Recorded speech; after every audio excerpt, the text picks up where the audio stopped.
What is up, guys? It's a Puppy here, bringing you some Medal of Honor Warfighter beta footage from the recent beta that happened on the Xbox. And this gameplay is a little bit quick, but I have a topic at hand.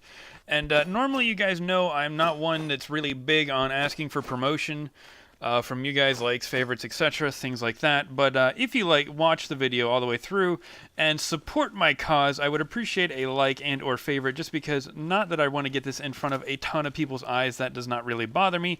That's here nor there to me. But what my big goal is with this video is I want to get this in front of somebody over at Danger Close's eyes. Whether that be a game developer, a game designer, somebody on marketing. Yes, cheeky kills. I know, I'm a cheap bastard. What are you going to do? But I want to get this in front of somebody's eyes who actually can influence the outcome of this game when it does release. Now, I understand the beta was putting it through its final paces, but I have some concerns for this game, some concerns in which I wish to voice, and I hope that somebody over at Danger Close can address and maybe even try to respond to us over here on this video. That would be awesome, to have something like that happen. Or maybe even to my Twitter. That would be cool too. Either works for me. Either would be phenomenal. But alright, here we're going to go. Let's jump right into this. No more stalling. A lot of you guys know that I am all very big into shoutcasting, things like that. I am all about trying to shoutcast, and I'm not the best at this game. I'm actually quite average, and in Medal of Honor in particular, I suck. I really do, in all honesty. But the game's a lot of fun, so that doesn't really take away anything from me. I suck at the game, but I still have fun playing it. I don't care if I get my butt kicked during the game. I'm still going to play it. I'm still buying this game when it comes out, just because it is fun. And it's a nice change of pace. It's a blast. Plus, as I've said, the tomahawk kills are just brutal. Every time you get one of those things, it's amazing. But being interested in the shoutcasting and things like that, it kind of gets me interested in, obviously, the things that come with shoutcasting, which would be the competitive side of gaming. I am all about the competitive side of gaming. I can attest to you guys, rather matter-of-factly, that the competitive scene is, in my opinion, what partially determines the longevity of a game's multiplayer.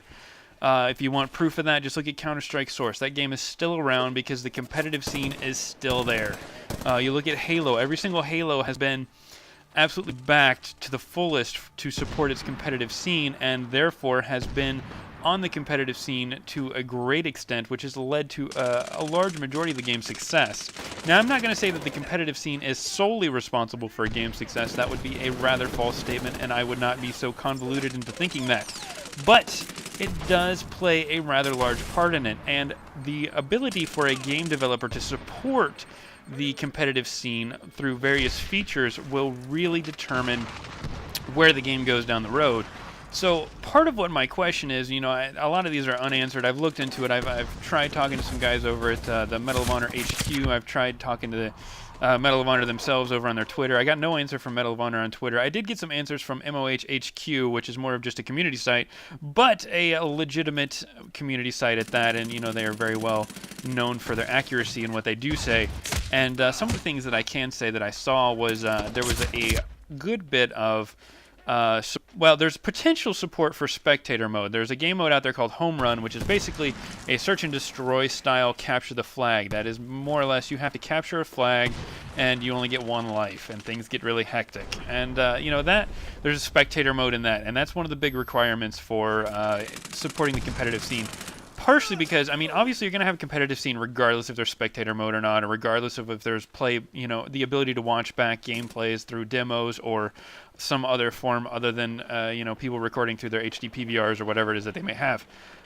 The biggest thing, though, is making sure that there's that spectator mode there that'll bring it into the eyes of, people like me, people who like shoutcasting. And once you start getting it shoutcasted and things like that, that's when you see a lot of the live stream support and a lot of support from some of the larger competition websites out there, such as Major League Gaming or Frag Nation. I already know Frag Nation is going to be supporting this game, but it's a lot easier to support and a lot easier to do successfully, for supporting it when you can live stream the footage and, say, shoutcast over it and things of that nature without having to buy a ton of external equipment, which is something that I've really I have a large concern for. Obviously, they said they're going to have spectator mode in the home run version, but I want to know if it's going to be available in any of the other game modes. Am I going to be able to enter a spectator mode in this game mode here that you guys are watching, or any other game mode for that matter, that may perchance make its way onto a competitive scene?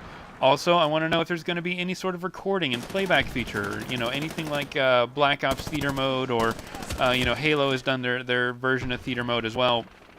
Is there going to be anything like that? Because, again, that will also help keep the competitive scene there. And then another question I have is, how much does Danger Close really desire to support the competitive scene via in-game tournaments? Are we going to see any in-game tournaments sponsored by Danger Close, maybe in partnerships with other known affiliates for sponsoring games or game tournaments, such as you know, Razer or Nvidia or something to that effect? Can we see any of that in the works? I really want to know these things. You know, honestly, I have high hopes for Medal of Honor. I really think it's going to do well, and it's kind of an underdog right now, especially considering it's going to be going up against Call of Duty Black Ops 2, which is an absolute game changer as far as their ability. I mean, I'm fairly confident in saying that they know they're going to sell more games on day one, just from the fact that it's got Call of Duty in its name, which... it's a little sad, because some people, the fact that you will buy a game based off of the title and not based off of the gameplay is a little sad. But at the same time, that also means that those guys are the ones that are really the ones that are making the calls when it comes to the competitive scene. And you have to either jump on board to be able to compete with these guys or not. And one of the things that I've seen that Black Ops 2 is bringing to the game is an actual shoutcast feature that is going to be able to be run alongside the theater mode that they have. You're going to be able to swap up. You can see player names and their stats and things like this, all from a glance, which makes shoutcasting really easy, which is going to make streaming this and making this into a competitive game, so that you guys will more than likely see it on the Major League Gaming Pro circuit and things of that nature. And it brings those chances up really high. And my main concern here is Medal of Honor Warfighter going to be able to make itself a contender in that aspect? And I want you guys, you know, go ahead and, in your eyes, what does it take to make a competitive game besides balance? Because that's a no-brainer. Obviously, it takes balance to make a competitive game. But some of the meta details, you know, such as the recorder or spectator mode or anything of that nature, and, you know, some not necessarily meta details, but developer support for the fact that it's going to be a competitive game. Do they actually want to support the community by and large, not just by one event, but maybe multiple events? You know, I understand that a lot of the competitive crowd is drawn by the denomination of the prize money. So, you know, are we going to see Danger Close? If they do decide to support any tournaments, are we going to see any high-dollar stuff? Or is it going to be some of the stuff that's more in the range of, you know, $1,000 to $5,000 prizes, which is by no means something to shake off. But it's not a whole lot in the grand scheme of things when you're looking at, you know, tournaments that are being held out there that are upwards of $25,000 for the victor. But that's all for this gameplay, you guys. Again, help me promote the hell out of this video. I wanted to get these concerns out there, get them in front of the Danger Close guys. So I appreciate you guys for watching. That's all for me. This is Puppy out. Peace.